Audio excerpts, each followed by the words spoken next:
Hi friends, जिनकल का नया episode बहुत इंटरेस्टिंग और खास होने वाला है, जिसमें आपको देखने को मिलेगा कि डॉक्टर मानव आरती को बता रहे होते कि देखिए आयशा जी इस वक्त बहुत बड़े मेंटल शॉक से गुजर रही है। उनका माइंड काफी पीछे चला गया, तो इस दौरान उन्हें कुछ भी याद नहीं है। यह एक मेमोरी लॉस है और वो 4 साल पीछे चली गई। तभी ये सुनकर के रघु कहने लगता है कि देखिए ये सब वो ड्रामा कर रही ताकि उसे जेल में जाना पड़े। तभी डॉक्टर भी कहने लगते देखिए वो ड्रामा कर सकती है मगर हमारी मशीन नहीं है और आप चाहे तो दूसरे डॉक्टर का ओपिनियन भी ले सकते हैं। तभी रघु भी कहता है ठीक है, यह आइडिया बेटर है क्योंकि मैं आयशा पर विश्वास नहीं कर सकता हूँ। वो किसी को फोन लगाने के लिए बाहर चला जाता है। तभी पुलिस भी वहां आकर के मानो से कहने लगती है अब तक इस केस में कुछ भी नहीं किया जा सकता, तक आयशा जी की मेमोरी वापस नहीं आ जाती और आयशा जी हमारी निगरानी में ही रहेगी वहीं पर हॉस्पिटल में। मानव भी कहता है ठीक। तभी सिस्टर भी वहां पर आकर के कहने लगती है आयशा जी मानव जी और करण जी को बुला रही है। सुनकर के करण और मानव भी आयशा के पास चले जाते हैं। आरती सोचने लगती है कान्हा जी जो कुछ भी हुआ ना मुझे उसे सहन करने की हिम्मत देनी, क्योंकि जो कुछ भी हुआ ना उससे मुझे बहुत डर लगता है। पता नहीं आयशा सच बोल रही है झूठ। उधर आयशा भी मानव से कहने लगती देखो ना मानव और करण इन लोगों ने मेरा हाथ बांध दिया और रोने लगती है और कहने लगती पता नहीं कोई मेरी मदद क्यों नहीं कर रहा और तुम दोनों कुछ बोल क्यों नहीं रही हो। तभी मानव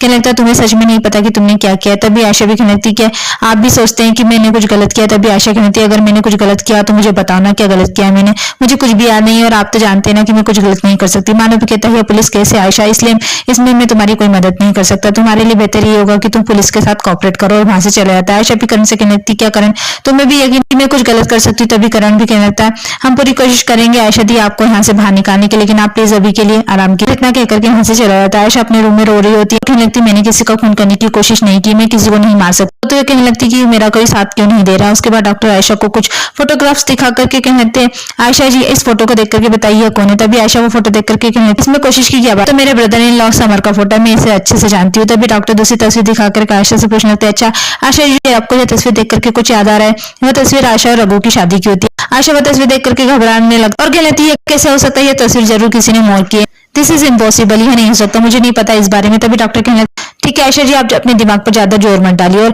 एक मैगजीन दिखा करके आयशा से पूछने लगती है कि आपको आपका इंटरव्यू याद है। तभी आयशा वो मैगजीन देख करके कहने लगती हाँ यह तो मेरा पहला इंटरव्यू है, मुझे क्यों नहीं याद होगा, मुझे अच्छे से याद है मैंने अपनी फिल्म मानव जी के साथ की थी और उसका इंटरव्यू इस मैगजीन में छपा था। और दोनों डॉक्टर मिलकर के आयशा से सारी इन्फॉर्मेशन ले रहे होते, आयशा को सब कुछ याद दिलाने की कोशिश कर रहे होते हैं सब कुछ और उससे सब कुछ पूछे जा रहे होते। उधर मानव रघु करण आरती चारों परेशान हो रहे थे। इधर आयशा और डॉक्टर की बातचीत खत्म होने के बाद आयशा डॉक्टर से कहने लगती मुझे कुछ समझ में नहीं आ रहा है कि आप क्या जानने की कोशिश कर रहे हैं, मैं बहुत कंफ्यूज हूँ। तभी डॉक्टर कहते हैं आप आराम कीजिए और बाहर जाकर के रघु को बताने लगती कि देखिए हमने आयशा जी से बात की और उनके काफी मेंटली टेस्ट भी लिए ताकि हम उनके मेंटल स्टेट के बारे में सब कुछ जान सके और हम इस कंक्लूजन पर पहुंचे कि उनकी मेमोरी लॉस हुई है और इस केस में और यह कहना मुश्किल है कि मेमोरी कब तक वापस आ जाएगी और कुछ भी पॉसिबल नहीं है कि उनकी मेमोरी कब तक वापस आ जाए, एक दिन में एक साल। और रियली केसेस में तो होता है कि पेशेंट की मेमोरी बिल्कुल वापस नहीं आती। आरती भी पूछने लगती है डॉक्टर साहब कुछ तो तरीका होगा ना जिससे पेशेंट की याददाश्त वापस आ सके। डॉक्टर भी कहने लगता है हाँ हो सकता है अगर पेशेंट को ज्यादा से ज्यादा उस माहौल में रखा जाए जिस माहौल में वो रही है अपने घर में। ये सुनकर के रघु मना करने लगता है, लेकिन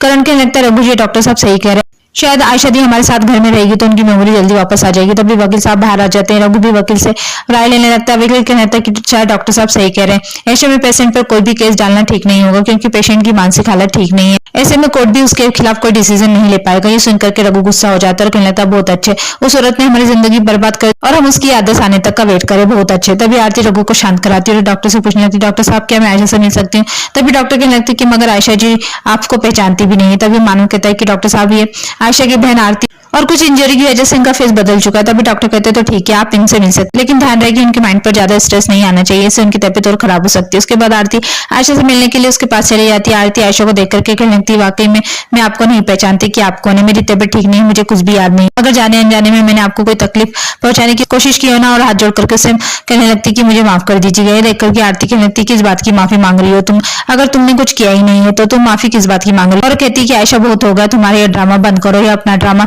तुम अच्छी तरह जानती हो ना कि सच्चाई क्या है, तुम ये सब नाटक कर रही हो ना मेमोरी लॉस का। पुलिस से बचने के लिए आयशा कहने लगती प्लीज ये सब मत कीजिए और चुप हो जाए। आरती भी लेकिन चुप नहीं होती और कहने लगती तुम्हें तो अवार्ड मिलना चाहिए आयशा, और ताली बजाने लगती है। कहने लगती क्या तुम सारी जिंदगी इस झूठ के सहारे जी लोगी, क्या लगता है तुम्हें। ये अंदर से आयशा डॉक्टर डॉक्टर चिल्लाने लगती है। सभी लोग आयशा की जोर से आवाज सुनकर के उसके पास पहुंच जाते। आयशा करण और मानो से कहने लगती है करण और मानो देखो ना ये लड़की मुझ पर इल्जाम लगा रही है, मुझे किस तरह से बातें कर रही है, इसे यहाँ से ले जाओ। तभी डॉक्टर कहने लगते कि मैंने आपको मना किया था ना कि उनके माइंड पर कोई भी स्ट्रेस मत देना। तभी आरती कहने लगती डॉक्टर मैंने ऐसा कुछ भी नहीं किया, मैं तो सिर्फ इन्हें याद दिलाने की कोशिश कर रही थी। आयशा कहने लगती झूठ बोल रही है, प्लीज इसे ले जाओ। ये देख करके रघु को भी गुस्सा आने लगता है। रघु भी आयशा पर चिल्लाने लगता है और कहने लगता है डॉक्टर ये सब ड्रामा कर रही है, लेकिन डॉक्टर से कहने लगते हैं प्लीज रघु जी आपके साथ जो भी हुआ ना हम समझ सकते हैं, लेकिन आप बाहर जाइए। पुलिस भी रघु को बाहर लेकर के चली आती है। रघु कहता है ये सब पुलिस से बचने के लिए ड्रामा कर रही है। डॉक्टर भी बाहर आकर के रघु से कहने लगते, देखिए हम आपकी हालत समझ सकते हैं, लेकिन इस समय पेशेंट की हालत बहुत नाजुक है। इस समय आप जितना उनसे पूछने की कोशिश करेंगे ना, उतनी ही वो रिएक्ट करेगी और वो सारी चीजें भूलती जाएगी, जो कि एक पेशेंट के लिए अच्छा नहीं। तभी रघु कहने लगता, कोई बात नहीं डॉक्टर, मुझे कोई फर्क नहीं पड़ता। तभी डॉक्टर कहने लगते, रघु जी देखिए हॉस्पिटल तरह से आपका बिहेवियर यहाँ पर नहीं चलेगा। वकील भी रघु को समझा देती है, रघु जी अगर आप चाहते हैं कि आशीष सरीन को उसके किए के गुनाह की सजा मिले, तो आपको उनके ठीक होने का इंतजार करना ही पड़ेगा। किसी भी तरह का चिल्लाना या उन पर इल्जाम लगाना उनके लिए खतरनाक हो सकता है। डॉक्टर भी मानव से कहने लगते, देखिए मानव जी, आशा की हॉस्पिटल की फॉर्मेलिटी के लिए उनके पति के सिग्नेचर चाहिए, तो क्या आप उनके डॉक्यूमेंट पर साइन करेंगे? तभी मानव रघु को देखने लगता है। वकील भी मानव से कहने लगते, देखिए मानव जी, आप तो जानते हैं ना कि आशा जी ने रघु जी से किस हालत में शादी की थी और उन्होंने आपसे डिवोर्स नहीं लिया था, तो लीगली तौर पर आप ही उनके पति है, तो इस नाते आप ही की सारी रिस्पॉन्सिबिलिटी है। तो और आप जानते हैं ना, इस स्टेज में भी उन्होंने आपको ही अपना पति माना है, वो अभी तक अपने आप को आयशा सरीनी कहती है। ये सुनकर मानव भी कहता है ठीक है, और सबको कहता है कि आप लोग घर पर पहुंचे, मैं हॉस्पिटल की सारी फॉर्मेलिटी पूरी करके आता हूँ। उसके बाद आरती लॉन में बैठी कुछ सोच रही होती, तभी रघु उसके पास आकर के पूछने लगता है, क्या सोच रही हो? आरती कहने लगती, रघु जी, हमारी लाख कोशिशों के बावजूद हम कुछ नहीं कर पाए ना, आशा फिर से जीत गई और हम हार गए। तभी रघु कहने लगता है, आरती हम हारे नहीं है। आरती कहने लगती, नहीं रघु जी, मैं आशा को बचपन से जानती हूँ, जब उसे कुछ पाना होता है ना, तो वो किसी भी हद तक गिर करके कुछ भी कर सकती है। भी आरती को समझाने लगता है कि आरती, तुम्हें याद है ना कि एक वक्त ऐसा भी था, मेरे पास आरती बन करके आई थी, लेकिन वह भ्रम भी टूट गई और सच्चाई सबके सामने आ गई, तो हम हारे नहीं है। आरती, हाँ ये जरूर है कि आयशा ने फिर से नाटक शुरू कर दिया, लेकिन तुम चिंता मत करो, वह कुछ नहीं बिगाड़ पाएगी, अब तुम खुश रहो। तभी वहां पर करण आ जाता है और कहने लगता है, एक वजह और है खुश होने की। आरती पूछने लगती, क्या? करण कहने लगता है, आप दोनों ने बहुत परेशानी झेली और स्पेशली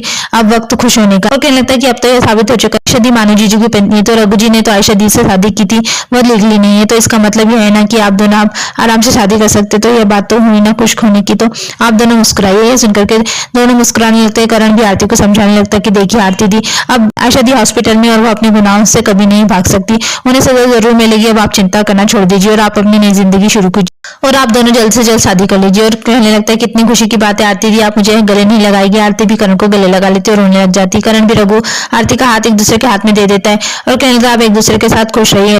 रघु भी कहने लगता है, करण पिछले कुछ दिनों से मैंने तुम्हारे साथ बहुत ही रूडली बिहेव किया। करण भी कहने लगता है, कोई बात नहीं रघु जी, मेरी भी तो कुछ गलतियां थी ना। रघु कहने लगता है, और वह सब सारी गलतियां तुम आरती के लिए तो कर रहे थे ना, इसलिए तुम्हारी सारी गलतियां माफ। करण भी कहता है, लेकिन मैं बहुत खुश हूँ रघु जी कि मेरी आरती जी को आप जैसा प्यार करने वाला मिला। और कहने लगता है, हाँ कल शादी है आप दोनों की। यह सुनकर के आरती और रघु एक दूसरे को देख करके मुस्कुराने लगते हैं। एपिसोड यहीं खत्म होता है। आगे की अपडेट के लिए हमारे चैनल को लाइक कीजिए, सब्सक्राइब कीजिए। Thank you.